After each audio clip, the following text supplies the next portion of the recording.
저는 그 베트남 국수를 먹고 왔거든요.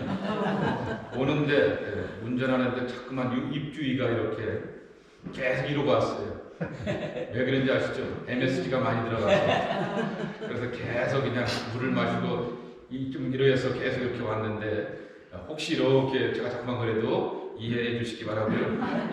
오늘 메뉴가 뭐였어요? 아이고 양식 두 손으로 먹읍시다. 아이고 캔슬하고 올 걸. 성경 먼저 읽고 제가 기도하도록 하겠습니다. 하나님의 말씀 요한복음 12장 16절서부터 30절 교독하시겠습니다. 제가 먼저 16절 말씀 받들어 봉독합니다. 제자들은 처음에 이 일을 깨닫지 못하였다가 예수께서 영광을 얻으신 후에야 이것이 예수께 대하여 기록된 것인가 사람들이 예수께 이같이 한 것임이 생각났더라. 나사로를 그곳에서 불러내어 죽은 가운데서 살릴 때 함께 있던 무리가 증언한지라. 이에 무리가 예수를 맞으면 이 표적 행하심을 들었음이로라. 바리새인들이 서로 말하되 볼지어다 너희는 눈이 있으리이다 돌아온 세상을 따르다가 아니라. 명절에 예배하러 올라온 사람 중에 헬라인 몇이 있는데 그들이 갈릴리 벳세다 사람 이백에 가서 성하여 이르되 선생이여 우리가 예수를 배우자 하나이다. 빌립이 안드레에게 가서 말하고 안드레와 빌립이 예수께 가서 여쭈니 예수께서 대답하여 이르시되 이자가 영광을 얻을 때가 왔도다. 내가 진실로 진실로 너에게 이르노니 하나님의 일이 땅에 떨어져 죽지 아니하면 하늘 그대로 있고 죽으면 많은 열매를 맺느니라. 자기의 생명을 사랑하는 자는 잃어버릴 것이요 이 세상에서 자기의 생명을 미워하는 자는 영생으로 보존하리라. 사람이 나를 섬기려면 나를 따르라. 나 있는 곳에 나를 섬기는 자도 거기 있으리니 사람이 나를 섬기면 내 아버지께서 그를 귀히 여기시리라. 지금 내 마음이 괴로우니 무슨 말을 하리요. 아버지가 나를 구원하여 이때를 전하게 하여 주옵소서. 그러나 내가 이를 위하여 이때에 왔나이다. 아버지와 아버지의 이름을 영광스럽게 하옵소서 하시니 이에 하늘에서 소리가 나서 이르되 내가 이미 영광스럽게 되었고 또다시 영광스럽게 하리라 하시니 곁에 서서 그 무리는 천국에 불렀다고도 하며 또 어떤 이들은 천사가 그에게 말하였다고도 하니. 함께 읽겠습니다. 예수께서 대답하여 이르시되 이 소리가 나는 것은 나를 위한 것이 아니요 너희를 위한 것이니라. 아멘. 들으신 헌금을 위해서 함께 기도합니다. 하나님의 제단에 올라와서 작정하고 기도하며 정한 마음을 가지고서 하나님 앞에 은혜를 구합니다. 또 예물을 드리면서 믿음의 고백과 간절한 소망도 하나님 앞에 담습니다. 헤아려 주시고 축복하시고 은혜 주실 분은 우리의 전능자, 우리의 복된 하나님이신 것을 믿습니다. 하늘의 복으로 함께하여 주시옵소서. 이 땅의 좋은 것들을 누리며 살게 도와주시옵소서. 모든 일 속에서 감사의 아름다운 열매를 맺어가는 저희들 되게 하여 주시옵소서. 사랑하는 자여 내 영혼이 잘됨 같이 내가 범사에 잘되고 강건하기를 내가 간구하노라 라고 말씀하여 주셨듯이 영혼도 하나님과 소통하면서 잘되는 복된 자가 되기를 원합니다. 그리고 우리의 범사도 그리고 우리의 육체도 강건하기를 소망합니다. 모든 일 가운데서 선하게 이끌어주시는 하나님의 은총 가운데서 감사의 아름다운 열매를 맺어가는 귀한 삶이 되게 도와주시옵소서. 강건함으로써 세상을 이기는 자의 본분을 감당하는 주님의 육체로 축복하여 주옵소서. 예수님의 이름으로 축복하며 기도하옵나이다. 아멘. 오늘은 영광의 하나님을 아는 지식이라고 하는 제목입니다. 성경에서 하나님의 영광이라고 하는 말 참 많이 우리가 듣습니다. 그래서 우리가 하나님께 영광 돌립니다 라고 하는 그러한 이야기도 많이 하게 되죠. 근데 하나님의 영광은 본질적으로 하나님 스스로 당신께서 드러내시는 거룩하고 엄숙한 모습입니다. 예를 들면은요, 모세가 처음 오늘 우리 불렀던 찬송과 같이 호렙산에서 정말 사라지지 않는 불꽃의 은혜를 보면서 하나님의 영광을 경험하게 됩니다. 또 출애굽기 24장 말씀을 보시게 되면은 그가 광야의 길을 걸어가면서 이제 가나안 땅을 향하여 지나갈 때 하나님은 먼저 모세를 어디로 부르셨어요? 하나님의 산 호렙 혹은 신의 산으로 부르셔서 40일 동안 함께 머물면서 빽빽한 구름 가운데 계시는 하나님의 영광을 보여주셨습니다. 여기가 대단한 자리구나. 내가 감히 올 수 없는 자리인데 하나님이 나를 불러주셨기에 하나님 만나는구나 라고 하는 그 은혜와 거룩함 속에서 영광의 하나님을 찬송하게 됩니다. 솔로몬도 마찬가지였습니다. 아버지가 죽기 전에 신신당부하죠. 내 평생 소원이 하나 있는데 하나님의 집을 짓는 것인데 하나님이 나한테는 노라고 말하였기에 내가 내 대신 이 하나님의 집을 지어가야겠다라고 하였습니다. 자, 그런데 요새 한국에 대통령 선거가 있죠. 여러분이 어느 노선인지 상관없지만은 이 노선이든 저 노선이든 완벽합니까? 항상 반 정도는 공격을 당하지 않습니까? 솔로몬이 좋은 명분을 갖고 하나님의 성전을 짓는다 할지라도 삐딱한 시간을 갖고 보게 되면은 뭐가 많이 들어가요? 돈이 많이 들어가잖아요. 그 돈이 다 어디서 나오는 거예요? 백성들로부터 나오는 거잖아요. 백성들이 또 뭘 해요? 노역을 해야 되는 것 아니겠습니까? 그러니 그가 하나님 앞에서 뜻을 갖고 정성을 갖고 하나님의 집을 지어간다 할지라도 이 통치자를 향하여서 삐딱하게 바라보는 사람들 보게 되면은 돈이 얼마나 들어가는데, 야, 성막에서도 하나님 우리 만나주셨는데 꼭 집을 저렇게 져야 돼? 라고 하면서 그렇게 비난하는 사람들도 있었을 것입니다. 많은 시간과 많은 백성들의 수고가 함께하게 되니 참으로 어려웠을 것입니다. 그런데 역대하 7장 1절 말씀에 보게 되면은 하나님의 영이 성전 속에 거룩함으로 임하니라 그랬습니다. 하나님의 영광의 성전 안에 가득한 것을 보면서 옳다구나 그랬을 겁니다. 아버지의 뜻을 받들고 내가 마음 먹고 작정하면서 온 재산과 재물을 드리며 시간을 드리면서 세웠던 이 집이 하나님의 영광의 집이라고 하는 것을 하나님이 확인해 주시는구나 라고 하는 것을 빽빽한 구름 가운데 계시는 그 영광의 하나님을 바라보면서 경험하게 되었습니다. 이처럼 하나님의 영광이 나타나는 모습은 모세가 본 것처럼 솔로몬이 보는 것처럼 초월적인 하나님의 임재 아래서 경험하게 되는 것입니다. 두 번째로는 우리가 또 어떻게 하나님의 영광을 보냐고 하면은 우리 저 동네 폭포 하나 있잖아요. 저기 가면 있는 동네 폭포 어디죠? 거기 갔다 오시면 다 젊어져 갖고 오시는데 네. 나이가 가는 거죠. 나이가 가라 이렇게 해서 나이아가라 폭포를 가시게 되면은 그 웅장함을 보게 되죠. 한 몇 년 전에 저에게 시니어 어른들을 모시고 갔더니 맨 처음에는 해밀턴 폭포를 갔다 왔어요. 거기도 대단하지 않아요? 그 해밀턴에 폭포가 두 개 있지 않습니까? 거기서 거기 이렇게 갔다 왔더니 가을나들이 가려고 갔더니 아이 목사님 시시해요. 재미없어요.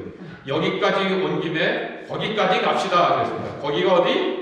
나이아가라. 그래서 나이아가라 이렇게 가게 되었더니 기분 좋으시니까 한 분이 오늘 저녁은 제가 쏩니다. 그래서 저녁까지 이렇게 먹고 왔습니다. 다시금 그런 날이 속히 왔으면 좋겠어요. 자, 이 나이아가라를 갔다 오게 되었더니 어마어마하죠. 우리가 몇 번씩 갔다 온 곳이지만 거기 갔다 오게 되면 기분 좋고 시원하게 되고 그 엄숙함과 웅장함을 보게 되면서 찬송이 나오게 되죠. 참 아름다워라 주님의 세계는 주님의 높고 위대하심을 내 영혼이 찬양하니 라고 하는 그 찬양이 나올 정도로 이 자연 만물의 위대함을 보면서 우리는 하나님 앞에 영광 돌립니다. 근데 이 앞에 두 가지 개념은 보통 우리가 신앙생활하면서 일상생활을 살아가면서 경험하게 되는 영광의 하나님입니다. 근데 오늘 제가 여러분 앞에 소개해드릴 하나님의 영광은 참 독특한 개념인데 요한복음만이 이렇게 소개하고 있는 개념입니다. 한번 따라해 보실까요? 고난의 영광. 고난의 영광. 예, 고난의 영광이라는 그러한 말입니다. 헤아리 어떤 사람이 고난을 좋아합니까? 고난아 환영한다 와라 내가 아픈 거 고난을 좋아하는 사람 어디 있겠습니까? 돈이 모자라서 이렇게 쩔쩔매는 고난을 좋아하는 사람이 어디 있겠습니까? 사람과의 관계가 불편하여서 정말 주변과 다 어그러지게 되었던 그 고난에 대하여서 자녀들로 인하여서 고통당하는 그 고난에 대해서 웰컴 환영한다라고 하는 사람 아무도 없습니다. 요한복음만이 예수님이 영광 중에 우리 가운데 오셨다라고 말하게 되는데 그 영광 중에 오셨던 예수님은 고난당함으로 라고 하는 그 말씀을 하시면서 고난의 영광이라고 하는 그 말씀을 주셨습니다. 근데 이 개념은 요한만 이 개념을 썼다고 하면은 제자 가운데 그 양반이 좀 별나구나 보다 라고 하는데 우리의 신앙의 위대한 선생이 되는 사도 바울도 그러한 믿음의 원리를 가지고서 적용해 나가게 되었습니다. 에베소서 1장 17절 말씀에도 있는 것입니다.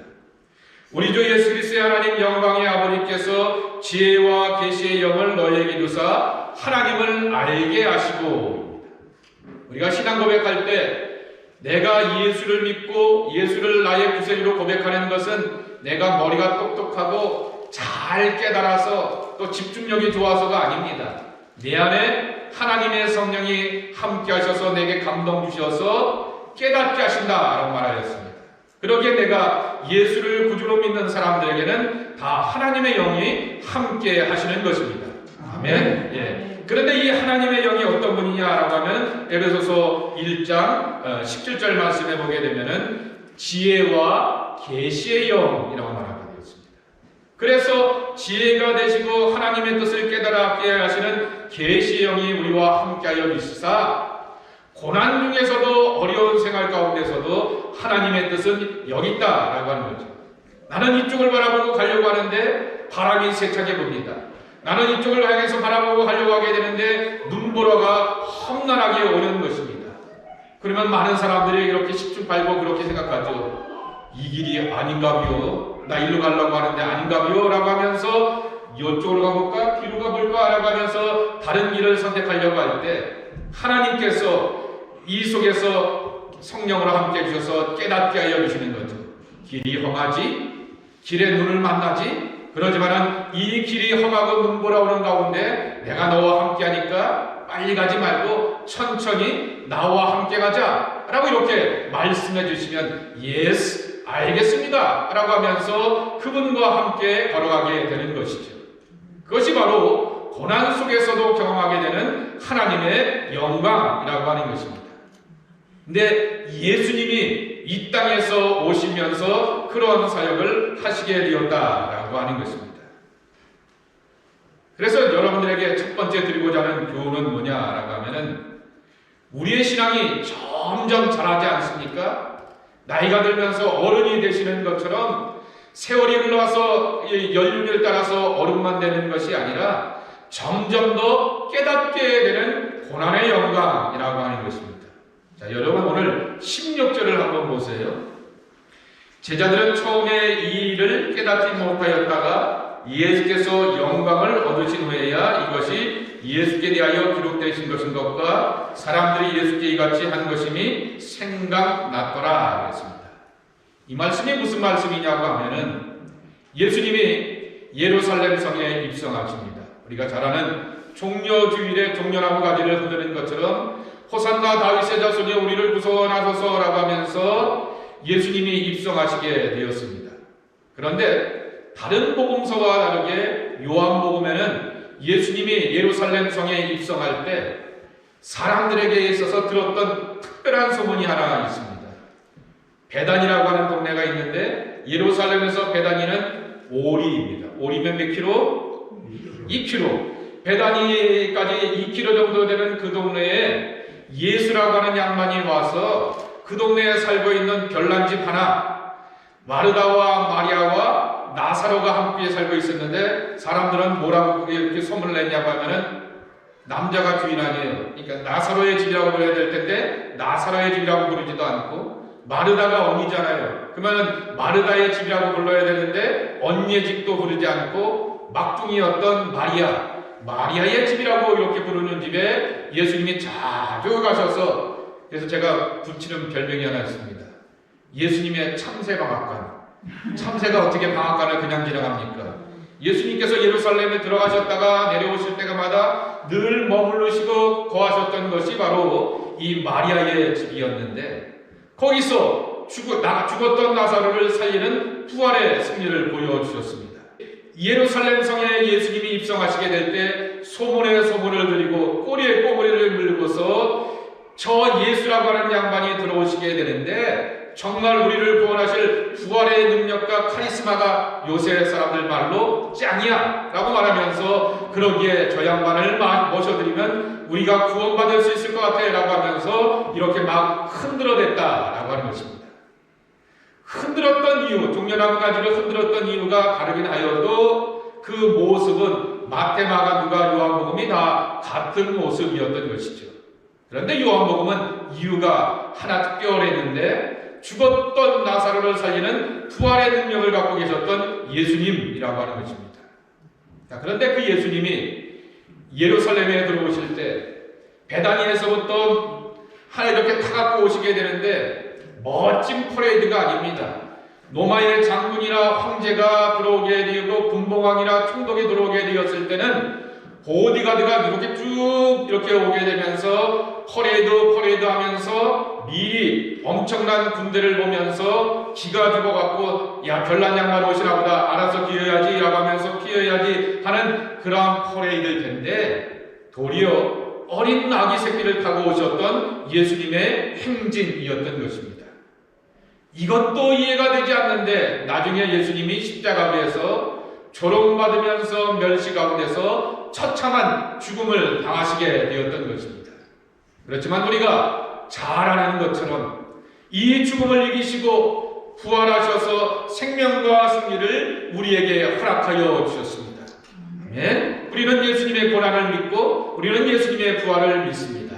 근데 오늘 16절 말씀에 보게 되면은 이 사건을 뭐라고 표현했냐고 하면은 예수께서 영광을 얻으신 후에야 라고 이렇게 이해하게 되었던 것이죠.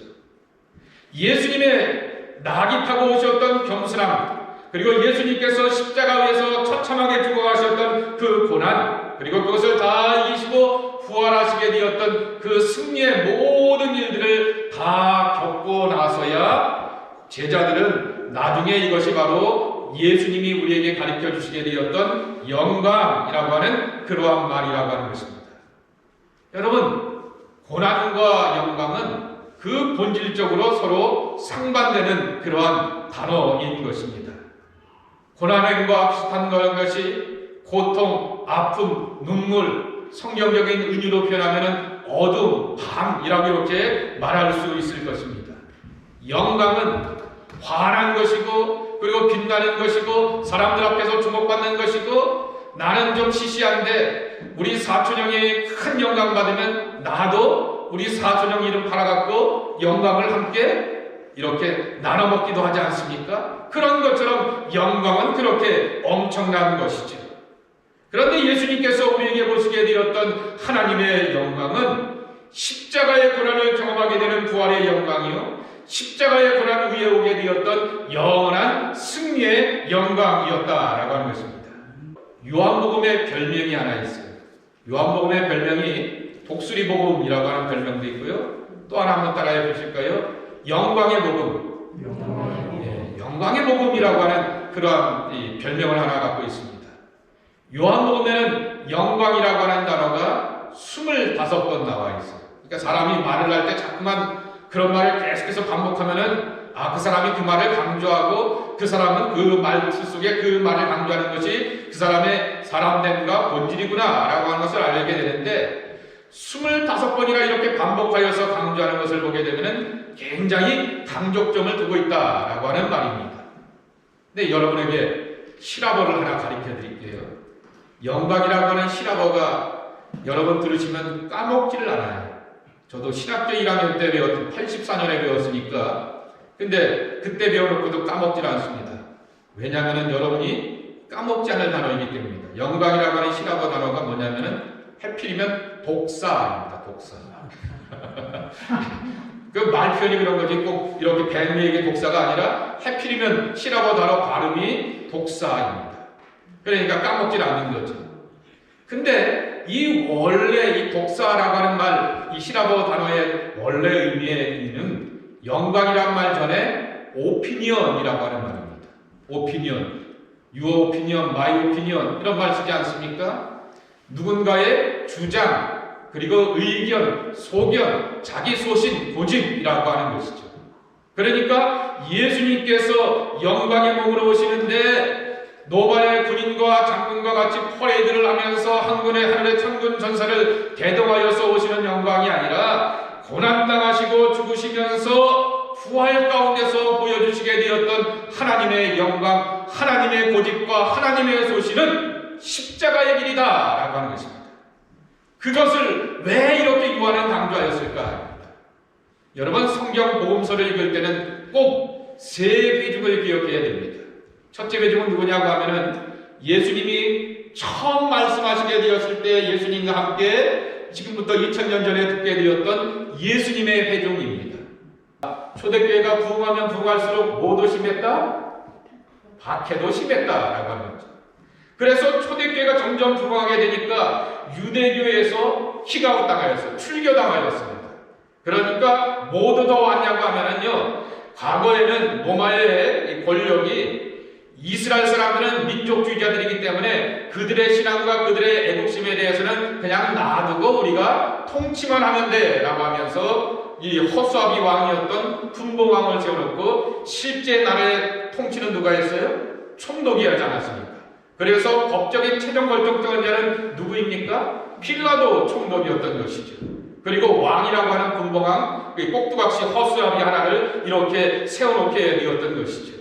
기독교가 유대교에서 출교당하게 되니까 유대인들도 신경 쓰지 않는 기독교인들 우리가 마음대로 할 수 있다라고 생각하였기 때문에 로마 사람들로부터 기독교인들이 마태 시대보다 마가 시대보다 누가 시대보다 더 많은 핍박과 환난을 당하게 되었던 것입니다.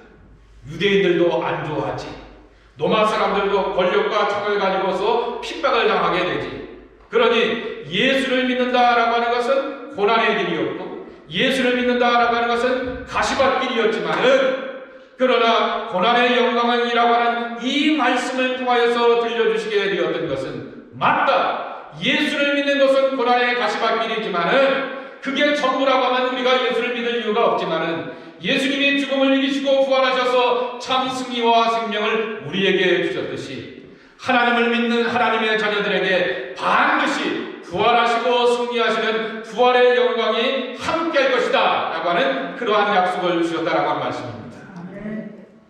필립 얀시라고 하는 유명한 기독교 작가가 쓰게 되었던 내 눈 주의 영광을 보내 라고 하는 그러한 책이 있습니다. 거기에 보면은 이런 예화가 하나 있습니다. 그 제목이 뭐냐면은 마차에 탄 부자와 이 마부에 대한 비유입니다. 자, 마차를 타고 이렇게 가게 됩니다. 부자 주인은 마차를 아래에서 타고 편안하게 가고 있기 때문에 밖에 바람이 추운 겨울바람에서 봄바람이 되었는지 시원한 바람이 되었는지 알지를 못한다라고 하는 것이죠. 늦은 밤을 나오면서 이렇게 가다보게 되니까 하늘의 별을 바라보게 되었더니 어느새 별이 가득하게 되었고 그 가운데서 북극성이 반짝반짝 빛나는 것에 대한 그 아름다움도 알지 못한다라고 하는 거죠. 아이고 밖에 공기 안 쓰니까 좋네.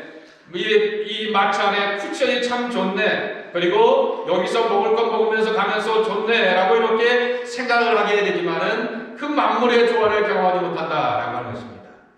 반대로 마부는 비록 이 바깥에 앉아있게 되면서 세찬 바람을 만나기도 하지만은 자연의 변화를 경험하기도 하고 하늘의 별을 바라보게 되면서 만물과 세상을 움직여 가시는 하나님의 조화와 하나님의 섭리와 하나님의 뜻을 깨달아 알게 된다라고 하는 것입니다. 이것이 들려주는 것이 있어요.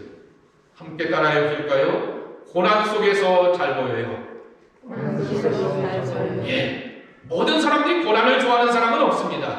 그렇지만은 어떤 일에 있어서 이렇게 막 산만하다가 갑자기 급한 일이 생기게 되면 내가 여러분들이 가지셨던 30대, 40대 한창 활기 있고 집중력이 있을 때 그 집중력이 다시 한번 발휘되지 않습니까? 언제 그래요? 편안할 때 그러지 않습니다. 배부를 때 그러지 않습니다. 불편하고 어렵음에도 불구하고 이머전시 상황이 되게 되면은 이 일에 대해서 내가 집중력을 발휘할 수 있게 되는 것처럼 고난 속에서 더 잘 보이게 되는 그러한 은혜가 있다라고 하는 것을 오늘 요한복음도 들려주고 있는 것입니다. 그래서 이 예수님께서 고난을 당하시게 되었지만은 그것이 다 하나님의 영광으로 이어진다라고 하는 것입니다. 신앙은 하나님을 깊이 알아가는 여정입니다. 그리고 신앙은 하나님의 깊은 세계를 맛봐가는 체험의 즐거움이라고 하는 것입니다. 그러기에 어렵고 힘든 세상살이 가운데서 낙담하지 말고 점점 더 고난의 그런 깊이가 깊어질수록 점점 더 나는 하나님의 영광과 부활의 세계로 가까이 간다라고 하는 믿음의 확신을 가지고서 하나님의 깊은 세계로 들어가는 생명과 부활의 사람이 우리 모두가 되어야 하겠습니다. 여러분 되시기를 축복합니다. 또 한 가지는 여기 우리에게도 충만하게 덮이시는 영광의 하나님의 은혜입니다. 우리에게도 충만하게 덮이시는 영광의 하나님의 은혜입니다. 자, 여기 여러분 잘 아시는 하나의 미랄이 썩어져 죽게 된다는 이야기가 나오게 됩니다. 이 이야기가 무슨 뜻인지 여러분 아실 것입니다. 미랄이 썩어져 죽게 되었을 때 많은 열매를 맺는 것처럼 여기 미랄교인들 안 계시죠? 미랄교회를 위해서 청송하는 말씀 아닙니다. 예수님의 말씀입니다. 하나의 미랄이 썩어져 죽어서 많은 열매를 맺는 것처럼 인자가 죽어서 정말 많은 사람들을 구원할 것이다 라고 하는 그 뜻으로 예수님께서 말씀하여 주셨던 것입니다. 이때 예수님의 심정이 어떤 심정이었는지 27절을 보실까요? 장로님 읽어주십시오. 김기문 장로님. 지금 내 마음이 괴로우니 무슨 말을 하려. 아버지여 나를 구원하여 이때를 면하게 하여 주옵소서. 그러나 내가 이를 위하여 이때에 왔나이다. 예. 요한복음에는 겟셋만의 기도가 없습니다. 마가복음과 누가복음에는 예수님의 겟셋만의 기도가 있는데 마태복음하고 특별히 요한복음에는 이 겟셋만의 기도가 없습니다. 그런데 지금 내 마음이 괴로우니 그랬습니다. 예수님이 그 고백하셨던 겟셋만의 기도 기억나시죠? 아버지 할 수만 있거든 쓴 잔을 내게서 옮기시옵소서 이렇게 기도하셨지 않습니까? 똑같은 그러한 고백입니다. 비슷한 마음으로서 고백하셨습니다. 내가 너무 괴롭다라고 하는 거죠. 죽어야 되기 때문인 것이죠. 고난의 가시밭길을 걸어가야 된다라고 하는 것이죠. 그러나 내가 이 순간을 모면하기를 원하지 않습니다 라고 하셨습니다. 왜냐하면 나는 이 순간을 위해서 이 때를 위해서 이 목적을 위해서 이 땅에 왔나이다 라고 하면서 아버지의 뜻대로 하옵소서 라고 하는 그러한 기도를 드리게 되는 것입니다. 그랬더니 갑자기 하늘에서 음성이 들려오게 되는 것입니다. 아버지의 영광을 받으시옵소서 라고 예수님께서 기도하시게 되었더니 하늘에서 소리가 나서 마치 변화산의 소리와 같이 내가 이미 영광스럽게 하였고 또다시 영광스럽게 하리라 그랬습니다. 예수님을 통하여서 영광을 이미 받으셨고 또 예수님의 죽음과 부활 가운데서 영광스럽게 하리라 그랬습니다. 아 그렇죠. 예수님이 죽으시고 부활하신 것은 주님께 영광, 살아계신 주라고 하는 우리 찬양의 고백과 같이 예수님 영광 받으실 당연한 일이죠 라고 하는데 30절이 문제가 되는 것입니다. 자, 이번에는 그 옆에 같이 사시는 우리 권사님 읽어주십시오. 30절. 예수께서 대답하여 이르시되 이 소리가 난 것은 나를 위한 것이 아니요 너희를 위한 것이니라. 예, 누구를 위한 거라고요? 너희를 위한 제자를 위한 것이다. 그리고 이 말씀을 읽는 저와 여러분을 향하여 한 것이다 라고 하는 것이죠. 하늘의 영광을 이렇게 소리가 나게 되는데 예수님이 영광받고 또 영광스럽게 될 것이다 라고 하는 그 이야기는 예수님의 이야기와 예수님의 문제로 끝나는 것이 아니라 제자들을 위한 것이다 라고 말씀하여 주셨고 이 사건과 이 말씀을 받아들이고 이해하는 저와 여러분을 위한 것이다 라고 이렇게 말씀하게 되는 것입니다. 이렇게 바꿀 수가 있는 것입니다. 예수님이 죽으시고 부활하셔서 하나님 영광 받으신다. 그것이 끝이 아니라고 하는 것이죠. 예수님 부활하시고 죽으시고 부활하셔서 하나님 영광 받으실 뿐만 아니라 하나님은 나를 통해서도 하나님의 영광이 드러나기를 원하신다라고 하는 거죠. 자, 그러면 많은 사람들이 착각하는 것이 하나 있어요. 이게 사실은 존 켈빈의 인간의 목적이 하나님의 영광을 위하여 라고 하는 그러한 뜻 때문에 이렇게 오해하기도 하고 바른 가치관 성실함을 주기도 하는 장점과 단점이 되기도 하지만은 긴 설명이 들리기 때문에 그것은 뒤로 하고요. 나를 통해서 하나님 영광 받으시기 원하신다라고 하면서 그러기 때문에 나는 올림픽의 금메달리스트가 되어야 돼라고 이렇게 생각을 하게 됩니다. 자, 그런데 한번 여쭤볼게요. 지구상의 75억의 인구 가운데서 금메달 딴 사람들이 엄청나게 많죠? 한 수십억 되죠? 금메달 따는 사람들 요번에도 뭐 얼마인지 모르겠어요. 기껏 해봤자 동메달까지 합치면은 아마 뭐 한 150명 되고 나머지 다 얼마예요? 뭔지 아시죠? 금메달 못 따면 목메달이에요?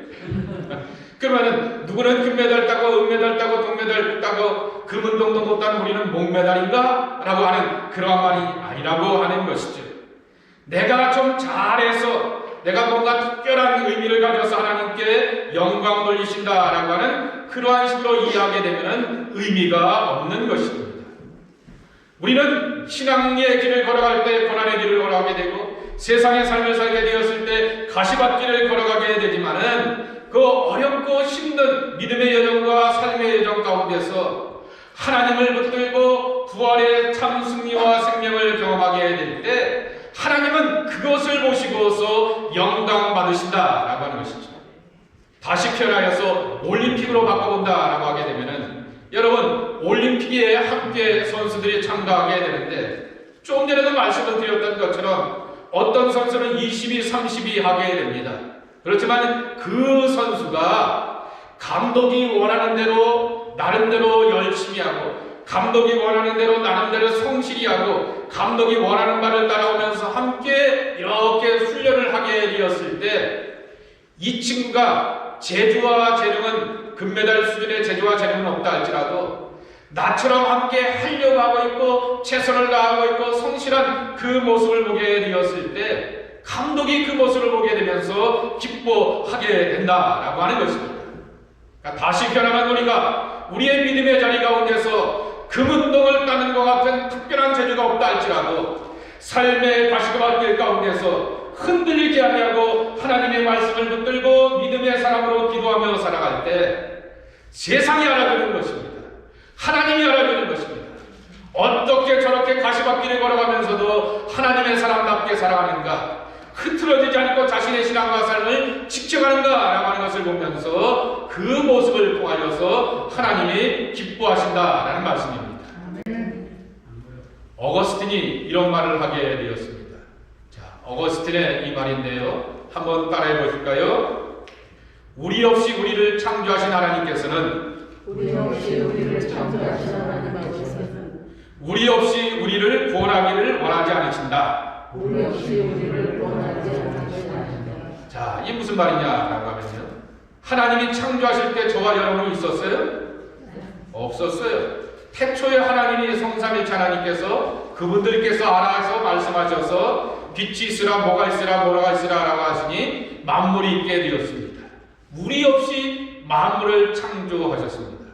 그런데 구원은 우리 없이는 하지 않으신다라고 하는 것입니다. 구원의 대상이 내가 있어야 되는 것이죠. 이것을 조금 전에 말씀을 드렸던 하나님께 영광 돌린다라고 하는 모습도 이어서 생각해 보시기 바랍니다.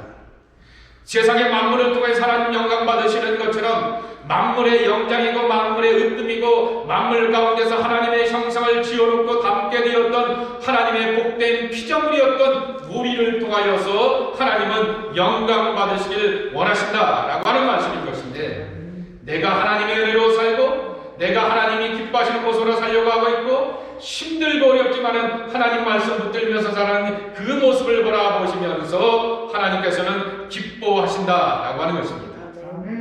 하나님은 스스로 영광 받으시는 자존하시는 분입니다. 그렇지만은 우리의 반듯한 믿음과 삶의 고백을 통하여서 하나님은 영광 받으신다라고 하는 것입니다. 믿음의 주여 온전케 하신 예수님, 영광의 방치가 가득한 분이시여서 우리가 그분을 바라봐야 하겠지만은 그러나 그분과 함께 믿음의 길을 걸어가면서 하나님께서 기뻐하시는 영광의 삶이 우리 안에 있어야 하겠습니다. 자, 마지막으로 로마서 8장 17절의 말씀을 읽고 말씀을 마치고자 합니다. 우리 다 함께 로마서 8장 17절 읽고 풀어드리고 말씀을 정리하겠습니다.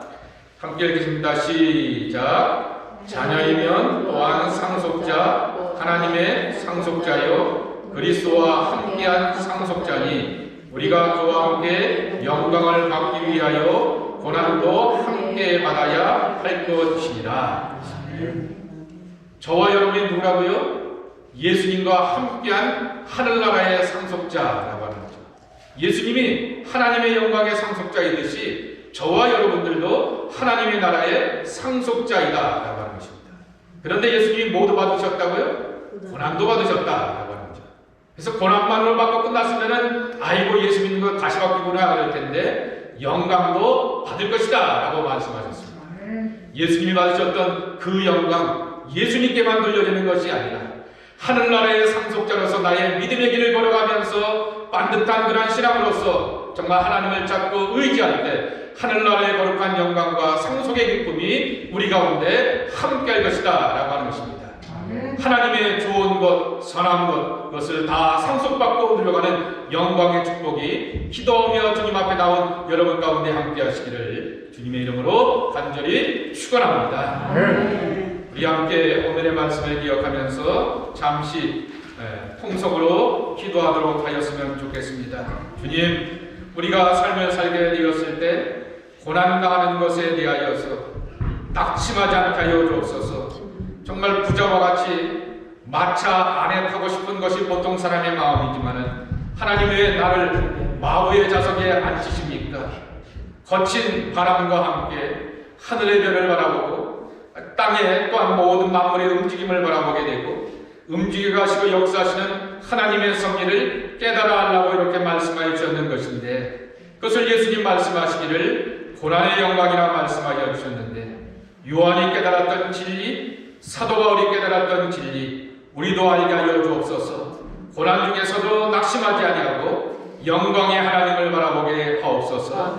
영광의 주님과 함께 영광의 상속자가 되게 하여 주옵소서. 그리고 점점 더 우리가 하나님의 영광이 깊은 세계로 들어가는 축복의 자녀가 되게 하여 주옵소서. 우리 주님 불러가시면서 간절한 마음으로 우리의 형편과 처지를 따라서 기도하도록 하겠습니다. 주여! 아버지 하나님 우리들이 기도하고 간구하는 것은 아버지의 고난의 때를 우리가 사랑합니다. 가시밭의 길을 걸어가게 됩니다. 아버지 이 어려운 것 힘든 일을 걸어가면서도 아버지 우리가 놓치지 말아야 될 것은 주님의 영광을 받들어야겠습니다. 아버지 주의 은혜로 살아가야겠습니다. 주의 생명을 살아가 하나님의 사람들이 되어야겠습니다. 아버지 우리가 믿음의 길을 걸어가면서 아버지 고난의 때를 걸어가게 되었을 때 아버지 예수님이 곁에 계시면서 인도하시게 되었던 하나님의 부활과 생명과 승리도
눈물과 아픔을 기뻐하겠습니까? 그럼에도 불구하고 예수님 이 고난의 가시밭길을 통하여서 부활과 승리의 영광을 우리에게 보여주셨는데 예수님을 위한 것뿐만 아니라 우리를 위한 것이라고 말씀해 주셔니 감사합니다.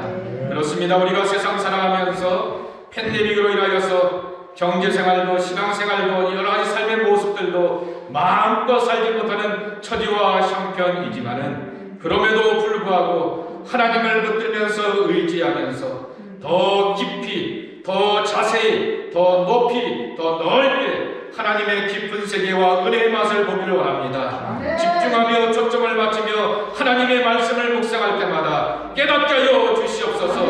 기도할 때 하나님의 깊은 세계로 초대 하여 주시옵소서. 하늘의 음성을 듣는 자가 되게 도와주시옵소서. 하나님의 신령한 역사 가운데 동참하는 복된 주님의 사람들 되게 하여 주시옵소서. 하나님 대한기도원이 그런 재단 되기를 원합니다. 하늘의 거룩한 것들을 맛보는 약속의 재단 되기를 원합니다. 은혜의 재단 되기를 원합니다. 능력의 재단 되기를 원합니다. 아까워 갈급하고 답답한 심령들이 찾아와서 주의 세계의 역사에 동참하는 복된 그러한 귀한 역사를 이뤄가는 은혜의 재단 되기를 원합니다. 불러주셨사야 은혜에 사용하여 주시옵시고 부름의 값진 영광을 나타내는 주의 재단으로 축복하여 주시옵소서. 아버지 하나님, 우리 가운데 연약한 육체를 갖고 있는 이들이 있는 줄 압니다. 내가 나사렛 예수 이름으로 명하노니 모든 악한 것은 떠나갈지어다. 모든 것은 떠나갈지어다. 아버지 한 길로 왔다가 일곱 길로 돌아가는 하나님의 승리의 역사가 함께할지어다. 깨끗게 하시고 치유하시는 회복의 역사가 저희들의 육체와 심령 가운데 함께하여 주시옵소서. 하늘의 거룩한 것을 보게 하여 주시옵시고 이 땅에서 주 안에서 평강으로 살아가는 주님의 자녀들로 축복하여 주시옵소서. 이제는 우리 구주 예수 그리스도의 은혜와 아버지 하나님의 크신 사랑과 고열사 성령님의 인도하심이 주님 앞에 나와서 부활의 승리로 살기를 소망하는 당신의 귀한 자녀들 가운데 크고 놀라운 승리의 은총으로 함께 해주시옵시기를 간절히 축원하옵나이다. 아멘.